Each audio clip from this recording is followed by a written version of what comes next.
What's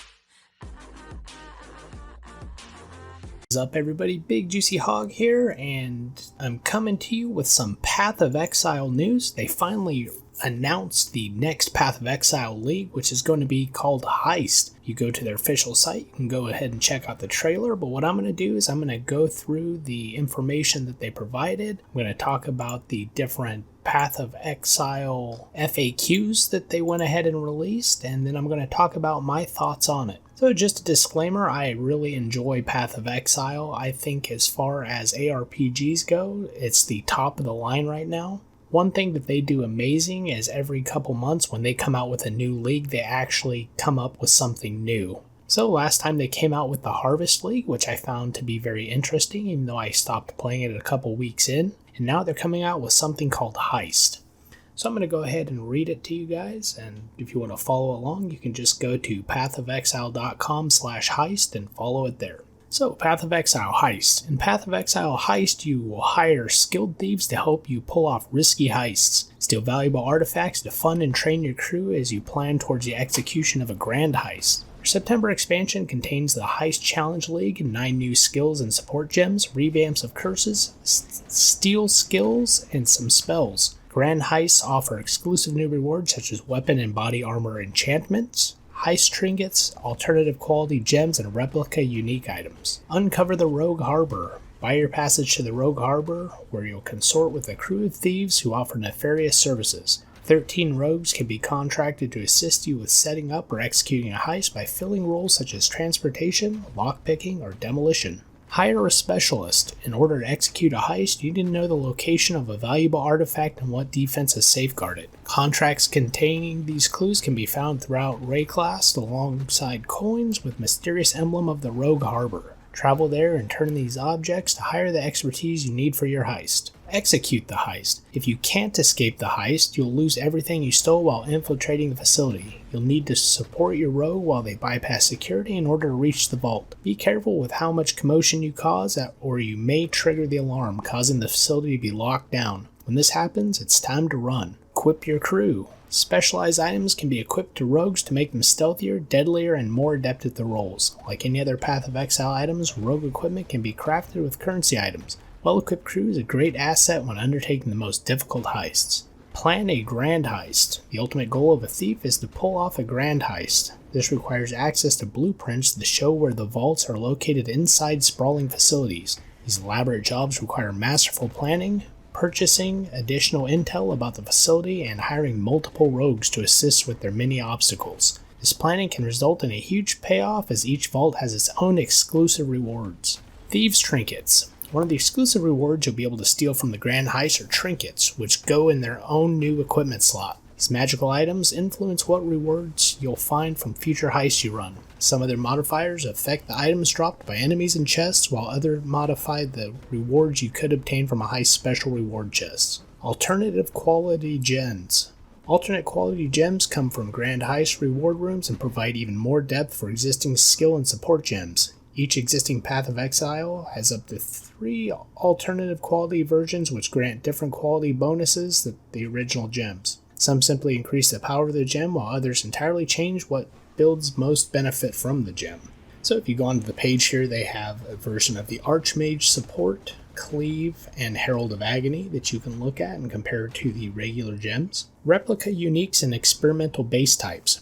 Other rewards you can claim from Grand Heist are replica unique items and experimental base types. Replica unique items result from attempts to recreate unique items of legend, where the end product has a few crucial differences. They're often appropriate for entirely different character builds than the original item. Experimented base types are a variety of new item base types that have exotic properties that differ from their core game counterparts. So you've got like a replica Sorrow of the Divine Sulphur Flask in here, and it shows the abilities. You got replica Lion's Eyes Paws Bronze Scale Boots, replica Abyssus Ezamite Burgeonet, and then you got a yellow bow as well that has some affixes to it. Weapon and body armor enchantments. The final type of new reward available for Grand Heist is a selection of weapon and body armor enchantments. These enchantments come on unnaturally powerful rare items and affect the magnitude of modifiers on those items. Some of these enchantments are so powerful that they involve substantial drawbacks. So for example, there's one that's Dragon Wrap Full Dragon Scale on here. It says all sockets linked.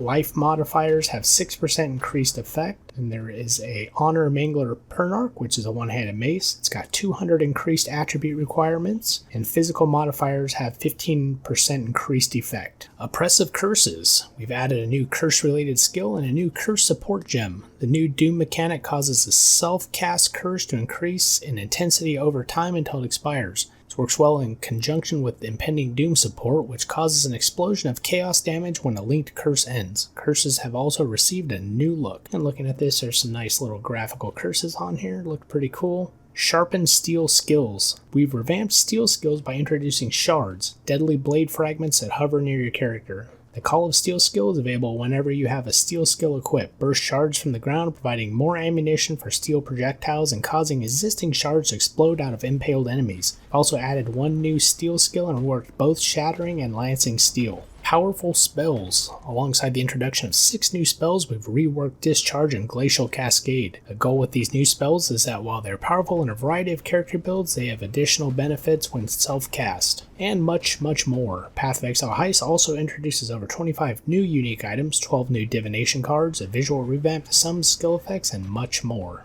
So that was the first thing that they came out with. So now I'm going to go ahead and go over the FAQs that they posted online. They got quite a few questions, so we'll go ahead and get into that. So the Path of Exile Heist FAQ and Reddit AMA. It says, yesterday we revealed the details of our September expansion, Path of Exile Heist. We've gathered the answers to the most commonly asked questions and put them into one place for you to peruse. Before you dive in, we wanted to announce that this Thursday at 3 p.m. we'll also be participating in an AMA on r/games to talk about all things Heist and process of making Path of Exile. Come join us. First question, where do you get markers, contracts, and blueprints from? All 3 drop from monsters throughout the world, including in Delves and the Labyrinth. You can also get blueprints, grand heists from contracts, which are heists. If you successfully complete a heist and turn in the artifact, you also receive a sum of markers greater than you paid to run the heist. Next question, what do artifacts do? Artifacts are the main objective from a non-grand heist. The artifact you're seeking will be shown on the contract before the heist commences. If you complete the heist successfully with artifact in hand, you can turn it into Faustus, the fence at the Rogue Harbor, in exchange for a sum of markers greater than you paid to run the heist. Artifacts do not have any other gameplay function. Next question is, what's the difference between a contract and a blueprint? Contracts are needed to run heists, and blueprints are needed to run grand heists. To run a contract, you'll need to take it to Adaya, the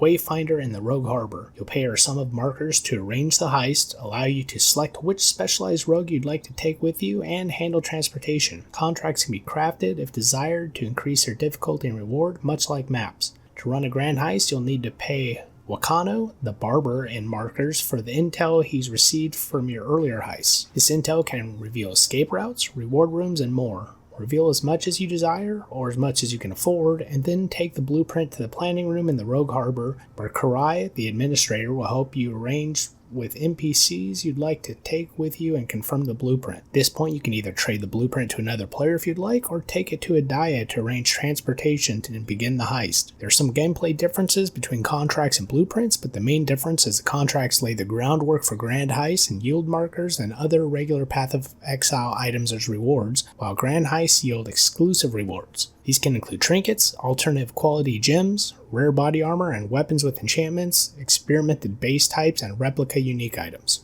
Next question, what actions affect the alert level? Alert level is affected by killing guards, opening reward chests, opening side passages, and some rogues when performing their specialized skills. Killing enemies has a small effect on the alert level, while opening side passages and chests can result in larger increases. This means that the main thing you'll need to consider is how much loot you'll want to gather before you reach the artifact. You have intentionally designed the league so that you can still kill a lot of monsters and earn a lot of items without worrying about this too much. How much emphasis is put on moving stealthily? You can move through the heist at a relatively normal pace, but once you start nearing the alert level cap, you might want to consider sneaking past some guards in order to avoid triggering the alarm. The main thing you'll need to consider in regards to alert level is how many reward chests you'll want to open on the way to the artifact. Are more rewards worth risking blowing your cover for? What happens when you reach maximum alert level? When you reach the maximum alert level, you'll trigger the alarm. You'll have a brief window to steal as much as you can, including the artifact if you're close enough, before the facility goes into lockdown and you're swarmed by guards. If the facility's in lockdown, you can't steal anything else. You can still escape with the goods you already have if you can fight your way through the guards. If you didn't manage to get the artifact but still managed to escape, then you won't be able to turn a profit on your markers, but you'll still get to keep the other goods you stole. You also won't gain any experience on your rogue skill or gather intel for revealing portions of grand heists. If you just want regular Path of Exile items and don't want to engage heavily in running heists, it's a viable strategy to simply begin the heist, steal as much as you can until you reach the alert level cap, and then make your escape. Note that when you steal the artifact, you'll automatically trigger the alarm. Can I still get the artifact if I cap the alert level? When you trigger the alarm, you'll have a short window to continue stealing things before the facility goes into lockdown. If you're close enough to the artifact, that means that you can still grab it before lockdown goes into full effect. There are also mechanisms in play that can extend or modify the amount of alert required to reach the maximum alert level.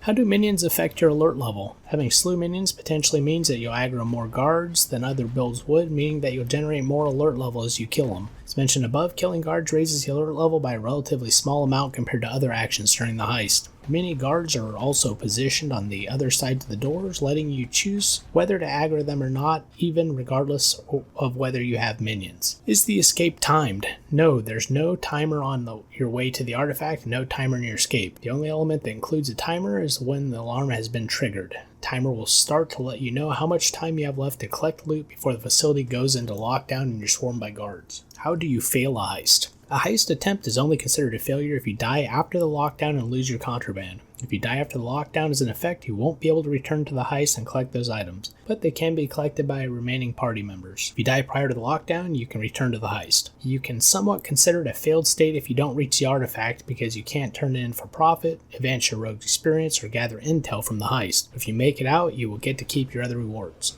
In a grand heist, each wing has its own alert level to manage, so if you fail at one wing, you'll be able to tempt the others. You can also stash your items between wings to lock them in case you die in one of the other wings. Can guards capture me? No, they can only kill you. What is contraband? Items that you collect inside a heist are considered contraband. It's an indicator to show which items you'll lose if you die within the heist. All items you manage to take with you will lose a contraband indicator when you leave the heist. What is intel? Intel is something that's gained automatically when you turn in artifacts you've retrieved from heists and is essentially in the planning of grand heists. To use the intel that has been gathered from heists you've run, simply take the blueprint to Wakano, the barber, and pay him in both intel and markers to reveal part of the blueprint for you.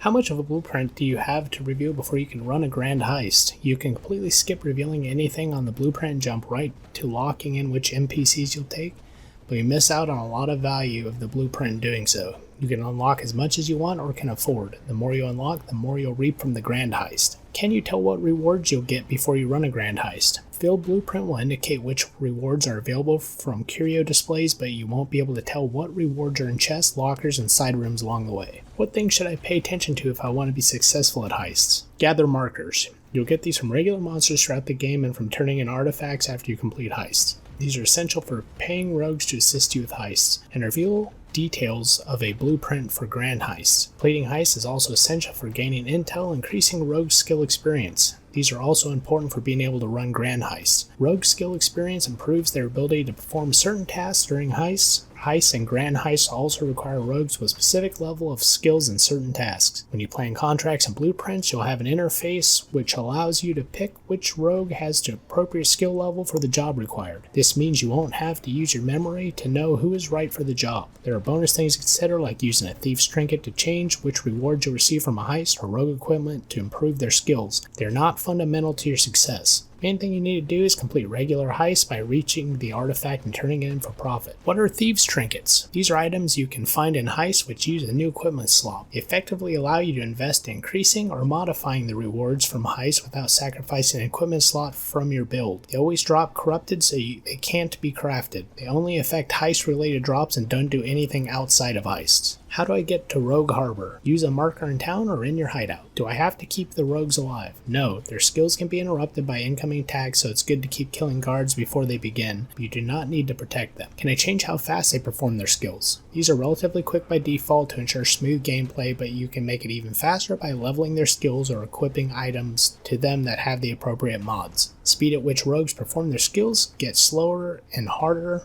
higher level heists, but get faster as they level up, and even faster as you improve their equipment, so it can end up overall faster than their base speed. Do rogues lose or reset their progress at any point? They cannot lose progress or experience once they've gained it. There is no reset point. Is my heist intel and rogue skill experience shared between my characters? Yes, your heist progress is shared by your characters in each league. How many specialized rogue skills are there? There are 13 different rogues and 9 different field skills. How many skills do rogues have? Each rogue has 1 main skill and up to 3 alternate skills. The main skills are specialty and has a higher experience cap than their secondary skills. Some rogues share their skills. Do all 3 of a rogue's skills gain experience when you complete a heist? No, just the skill they utilized on the heist. How many rogues can come with you? Only 1 rogue can assist you on a heist. A grand heist, you have up to 3 rogues per wing. If you pay to reveal elements of a blueprint, you'll typically have several wings available to run. Do I automatically have access to all rogues? When you first arrive at the Rogue Harbor, you'll have all the administrative rogues and some of the active rogues. The more you progress in heists, the more rogues will show up and be available to you, assist you. How does party play work in heists? When you run a heist in a party, multiple artifacts will be available to steal, assigned to each party member. You'll also each gain intel and rogue experience if you succeed at the heist. Another benefit is that if you die and drop your contraband, your party member can collect it for you and then share it if they're nice. You could even pull your intel resources by revealing part of the blueprint and passing it to your party members to reveal even more of it. Can I chain heists? Are heists self-sustaining? You can store your contracts and save them up to binge heists when you're ready. Not a lot of value in hoarding low-level contracts as you'll out-level them, but you can also trade them to other players if you no longer need them. If you trade for more contracts, you can potentially run heist content exclusively. You also acquire more contracts and blueprints from heists. How often will I complete a heist or grand heist? You'll have access to 1 contract per area on average, but the amount you get is affected by standard drop multipliers. You can get many per area and well-rolled maps. You'll access a blueprint for a grand heist approximately once per act or around every 12 maps. Similar level of content access to incursions in the Temple at Zodal, except you can wait and run them when you feel like it without losing progress. Does Heist also introduce new bosses? Yes, but we'll let you find out about them firsthand. Does Impending Doom work with curses cast by Bane? It currently doesn't, but that's not 100% locked in. Patch notes when? Tuesday the 15th of September, which is Wednesday the 16th September New Zealand time. Now for part 2 of their Q&A, there's a few questions here. Do markers, contracts, and blueprints drop in other league areas such as betrayal safe houses and the Temple of Exile? Yes, they do. Will rogues have juicy banter and dialogue between each other like members of the Syndicate did? Yes, our narrative designers, Nick and Matt, have put a huge amount of work into writing Heist. How do thieves' trinkets work in a party? The effect of a trinket is tied to the persons. Whoever opens a chest or makes a kill will have their trinket in effect. It's not tied to whoever started the heist. Do you have any updates about the previously announced stash tab folders and tab affinity system? These are both approaching completion but are unlikely to be ready at the launch of Heist. We're hopeful that they can release them shortly after, however. We need to make sure that these are thoroughly tested and very safe before we can release them. Can I use a delirium orb on my contracts and blueprints? You can't. When can we find out more about the new skills and reworks? Next week, we'll share more in-depth reveals about the new skills and reworks. The day after the patch notes are posted, we'll also share our usual post, which showcases new and changed gems at level 20 and with 20% quality. We haven't locked down our plan about how many of the alternative quality gems we'll reveal before launch, but it's likely that we'll showcase them somehow. If we do, these will most likely be shared as part of a table because posting 900 gem links in the format of the other gem posts is too crazy. After you trigger the alarm in a heist, is it possible to kill all the guards? These guards are effectively infinitely respawning, and your best bet is to get through them and get out as quickly as you can. Do the guards provide experience or items on death? Yes, but you can't farm the infinite guard spawns while the alarm is going because they stop providing experience and items once a certain number have been generated by the spawner. Will alternative quality gems have labels to indicate which attributes are different? Yes, there's a line on the gems tooltip that says alternate quality, and you'll be able to view the alternate quality stats separately if you hold Alt. Will item filters be able to detect that they are a variation of the regular gem? Alternate quality gems will be labeled as extraordinary rather than superior, which appears on regular quality gems. Can heist enemies be raised as specters? Yes. Do markers drop in stacks? Yes. How common are markers compared to other currencies? Fairly common. You're currently able to store them in stacks at 10,000 in your inventory and 50,000 in your stash. We may tweak this before release. Are the reward options from curio display rooms, Grand Heist reward rooms, equally weighted? You'll be as likely to get a room full of trinkets as you would a room full of the other heist rewards like alternate quality gems, experimented base types, replica unique items, and strong rares with body armor and weapon enchantments. It's possible to tell which type of curio display room you'll be pillaging before you start the grand heist. How many rewards are available with the curio display rooms? There are multiple display cases to choose from which vary. You have to select which reward you want to take from the cases and forego the rest. Be able to see the item's full details before you make the decision. Is there time pressure to make this decision? No, unless there's an active lockdown in progress. Can I escape the heist by simply logging out? Yes, you can, but you won't be considered to have completed the heist unless you escape legitimately with the artifact. Your contraband and artifact will be dropped on the ground as you log out. Will I automatically pick up markers? No, the only types of content that have auto pickup functionality are things that are non-tradable like metamorph organs or azurite. If I'm disconnected, will I be able to rejoin my heist? Only if the alarm has not gone off. Will playing in a party increase the number of markers I receive in a map? Yes, the standard party rules apply here. Can maps drop in heists? Not from regular monsters, but you can find them in special circumstances like reward chests or from mini-bosses. When you recast the same curse, will it trigger Doom Blast? No, but it does when replacing it with another curse. Will replica unique items get a space in the unique stash tab? Yes. Can you portal out of a heist if you need to trade? No, but you can between wings in a grand heist. If you're running in a heist in a party, at which point do you trigger lockdown? This happens when you smash the case that contains the artifact, so it'll apply equally for all party members, even though multiple artifacts are dropped if you have multiple party members. Your alert level is also shared between all party members. Final question, can you take 5 trinkets to a vendor and trade them for one that isn't corrupted? No. So I just read all of that information for you, so you won't have to read it, and you can just listen to it if you choose to. But overall, I think that this is looking like a really cool league. I think it's really awesome that they keep coming out with this different content and completely new concepts in a game that's as old as this is, when you have something like Diablo that has apparently given up on any kind of new content while they work on the next one. At least GGG keeps on developing this version of Path of Exile while they're working on the new one. So if you like this content, feel free to like and subscribe. If not, of course you don't have to, but I'd greatly appreciate it. I'll keep following Path of Exile content as it comes out, and I'll see you in the next video.